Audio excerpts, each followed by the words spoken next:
Bonjour chers élèves, donc aujourd'hui je vais vous présenter un cours de physique et chimie, niveau 3e année du collège Parcours International. Ce cours est intitulé Le poids et la masse. On va commencer par un rappel. Donc la première chose, ou bien la première notion qu'on aura besoin dans ce cours, c'est la notion de la masse. Alors la masse est une grandeur physique qui représente la quantité de la matière contenue dans un corps. Son unité est le kilogramme et elle se mesure par la balance.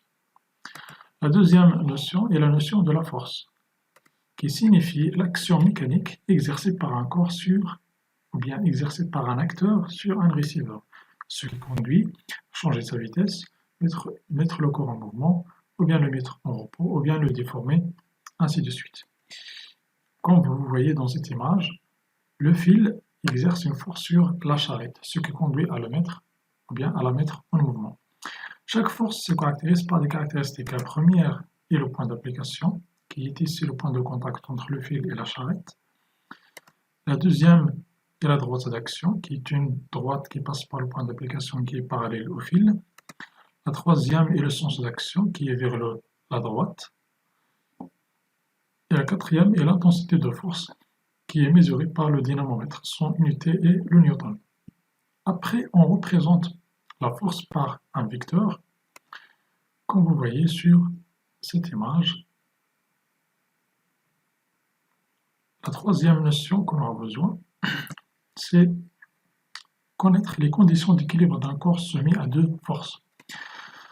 Alors si on considère un corps qui est en équilibre et soumis à deux forces, ces forces-là, pour que ce corps-là soit en équilibre, il faut qu'il répond à des conditions. La première est que ces deux forces ont la même droite. Voilà, les deux forces ont la même droite. Et la somme vectorielle des deux forces est nulle, c'est-à-dire les deux forces ont la même intensité, ici la même longueur de vecteur, et deux sens opposés, c'est-à-dire f1 est égal à moins f2. Alors, introduction.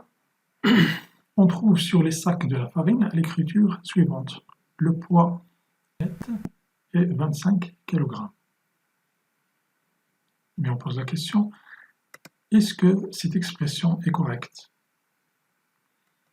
Pour répondre à cette question, on va traiter notre cours d'aujourd'hui et on va commencer par étudier le poids du corps. Alors, pour cela, on va faire cette expérience. Alors, dans cette expérience, on a un support dans lequel on a attaché un fil et sur ce fil, on a suspendu un corps solide. Alors, on laisse l'appareillage comme ça et on tire les observations. Alors, la première observation, c'est que ce corps est en équilibre. Il est en équilibre et il est soumis à deux forces. Alors, quelles sont ces forces auxquelles se met ce corps? La première force, c'est la force du fil, qu'on appelle F. Alors, appliquée par le fil sur le corps solide. Et la deuxième, c'est la force appliquée par la Terre, qu'on appelle P. C'est une force appliquée par la Terre sur le corps solide. D'accord? Bien. Alors, la force P, on a dit, c'est une force à distance. On a déjà vu ça. C'est-à-dire qu'il n'y a pas un contact entre la Terre et le corps solide. Après, qu'est-ce qu'on va faire? On va couper le fil avec un ciseau. Qu'est-ce qu'on va observer?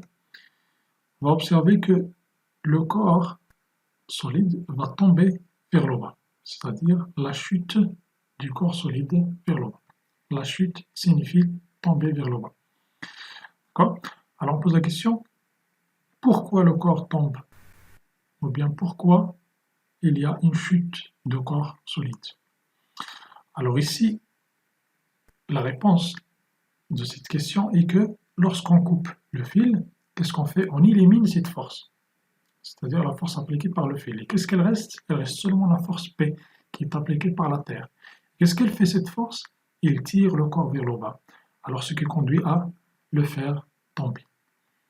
Donc en conclusion, on appelle la force responsable de la chute du corps solide, c'est-à-dire P, la force qui est responsable de la chute du corps, est appelée le poids du corps. Le poids du corps. On la note par le vecteur P et c'est une force à distance. Alors, maintenant, c'est quoi le poids du corps? C'est une force à distance appliquée par la Terre sur tous les corps. Et quel est son effet? Il conduit à faire tomber les corps ou bien il conduit à la chute des corps. Bien, alors maintenant on sait c'est quoi le poids du corps, on va passer à déterminer les caractéristiques de ce poids. Alors chaque force se caractérise par quatre caractéristiques. Alors ces caractéristiques sont le point d'application, la droite d'action, le sens d'action et l'intensité de force. Alors on va déterminer pour le poids du corps ces quatre caractéristiques. Alors on va commencer par le point d'application. Alors le point d'application du poids. Alors puisque le poids est une force à distance qui est appliquée par la Terre, alors son point d'application c'est le centre d'inertie du corps. C'est le centre d'inertie du corps qui se trouve à l'intérieur du corps. On va appeler G. La droite d'action, c'est une droite verticale qui passe par le point G. La droite verticale, pas horizontale, mais verticale comme ça. Verticale, il y a رأسي أو عمودي. Le sens d'action, alors qu'est-ce qu'elle fait? La force, il tire vers le bas. Alors son sens, c'est du haut vers le bas. Toujours vers le bas. L'intensité de force, elle est notée P, sans flèche ici. Alors il se mesure par le dynamomètre. Et son unité, c'est le newton. Alors on va prendre comme exemple l'intensité de ce force, ou bien de poids du ce corps, 4 newtons. Maintenant, après la détermination des caractéristiques, on passe à la représentation du poids du corps.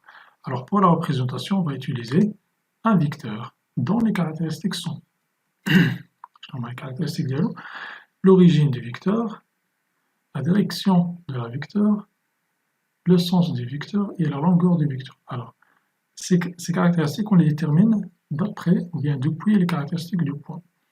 Alors, l'origine du vecteur, c'est le centre d'inertie. C'est le point G, toujours. La droite, ou bien la direction du vecteur, c'est la droite verticale qui passe par le point G.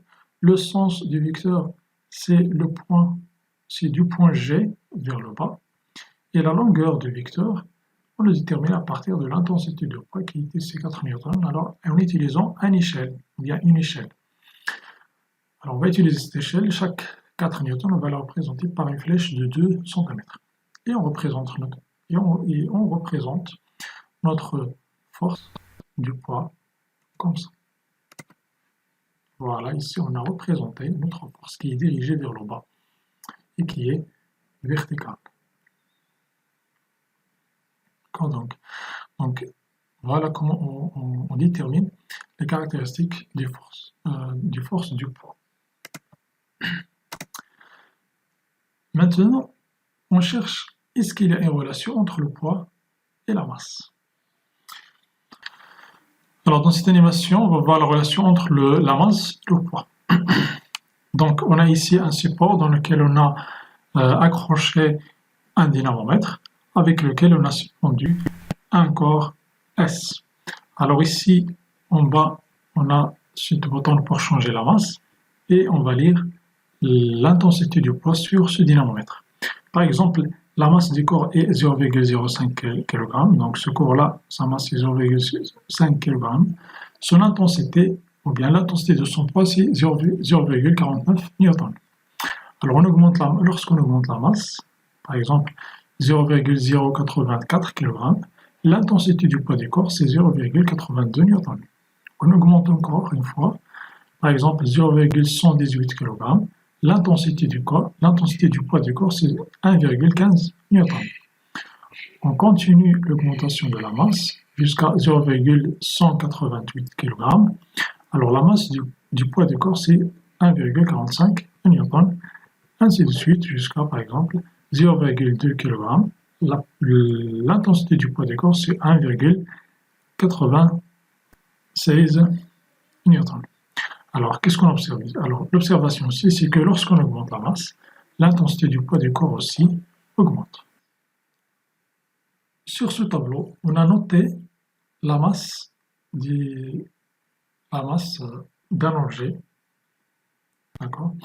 La masse des objets, par exemple, ici la masse augmente 0,1, 0,2 en kg, et pour chaque corps, ou bien pour chaque masse, on mesure sa masse à l'aide on mesure son poids, son intensité de poids à l'aide d'un dynamomètre. Et il nous a donné ces valeurs. Après, qu'est-ce qu'on va faire? On va calculer le rapport de P sur M, c'est-à-dire le poids sur la masse. Alors, et on va le mettre ici. Par exemple, 0,98 sur 0,1, c'est 9,8. Et 1,96 sur 0,2, c'est 9,8. Et 2,94 sur 0,3, c'est 9,8. Et 3,92 sur 0,4, c'est 9,8. Et 4,9 sur 0,5, c'est 4,8. Et 5,93 sur 0,6, c'est 9,8. Alors, c'est quoi l'observation ici? C'est que ce rapport P sur M, et comment elle est? Regardez bien, ces valeurs, comme elles sont les mêmes, c'est-à-dire elle est constante, ne change pas, elle est invariable. Alors, voilà, et est toujours égale à 9,8 quoi? Newton par kilogramme. Alors, on appelle ce rapport P sur M, il a un nom. Alors, il est appelé intensité de pesanteur. Intensité de pesanteur. On le symbole, ou bien on le symbolise par la lettre G, minuscule. Alors, c'est quoi l'intensité de pesanteur? C'est P sur M, c'est le rapport du poids sur la masse. Alors, et comment il est ce rapport? Il est toujours constant, il est égal à 9,8, c'est-à-dire égal à G. Donc, on conclut la relation entre l'intensité du poids et la masse d'un corps par la relation suivante. P est égal à M sur G. P est égal à M fois G. Avec P, c'est quoi? C'est l'intensité du poids. Son unité, c'est le newton.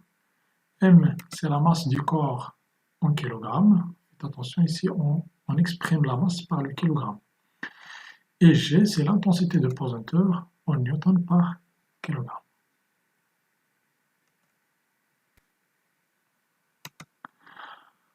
Après, on cherche à étudier la variation de l'intensité de pesanteur. C'est-à-dire, est-ce que cette intensité de pesanteur est toujours égale à 9,8 newton par kilogramme, ou bien elle change. Dans cette animation, on va voir comment varie l'intensité du poids avec le lieu. D'accord? C'est-à-dire le poids d'un corps. Alors, on considère un sac de farine. Alors, ce sac de farine, il est rempli de farine. Alors, on va mesurer sa masse. Alors, pour mesurer sa masse, on va utiliser une balance. Alors, une balance nous a donné, par exemple, une masse de 0,2 kg. Alors, cette valeur est une valeur qui est constante, ne change pas. D'accord? Ne change pas avec le lieu. Mais l'intensité du poids, pour voir est-ce que l'intensité du poids change, on va mesurer l'intensité du poids sur la Terre et sur la Lune. Alors, on voit suspendu ce sac avec le dynamomètre sur la Terre, on va trouver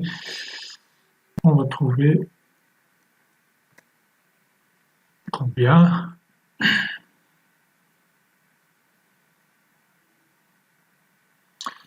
Alors, il nous a donné 2 newtons. Alors, ce sac qui a une masse de 0,2 kg, il a une intensité de poids de 2 newtons sur la Terre. Mais combien est sur la Lune? Alors, regardez bien, sur la Lune, l'intensité du poids est seulement à peu près 0,3 newtons. Alors, qu'est-ce qu'on observe? Qu'il y a ils n'ont pas la même intensité du poids, malgré qu'elles ont la même masse. Alors, sur ce tableau, on a la masse d'un corps en kilogrammes et son intensité de poids en newton. Alors, qu'est-ce qu'on a fait? On a mesuré la masse du corps en différents lieux. À Casablanca, à une altitude de 10 km, au pôle Nord, à l'équateur et à la surface de la Lune. Donc, voilà la planète Terre. Et chaque lieu dans la planète Terre, on a mesuré la masse du corps. Alors, par exemple, à Casablanca, la masse du corps est 1 kg. À Casablanca, à une altitude de 10 km, la masse est 1 kg. Au pôle Nord, 1 kg. À l'équateur, 1 kg. Et aussi à la Lune, c'est 1 kg. Alors, c'est quoi l'observation ici? C'est que la masse du corps, qui exprime la quantité de la matière dans un corps, n'est pas changée. Elle reste toujours la même. Alors, on dit que la masse d'un objet est une grandeur invariable, c'est-à-dire constante, et elle reste la même lorsqu'on change le lieu. Maintenant, on passe à l'intensité du poids. Donc, de même, on mesure l'intensité du même corps dans différents lieux. Qu'est-ce qu'on trouve? À Casablanca, c'est 9,8. À Casablanca, à une altitude de 10 km, c'est 9,77.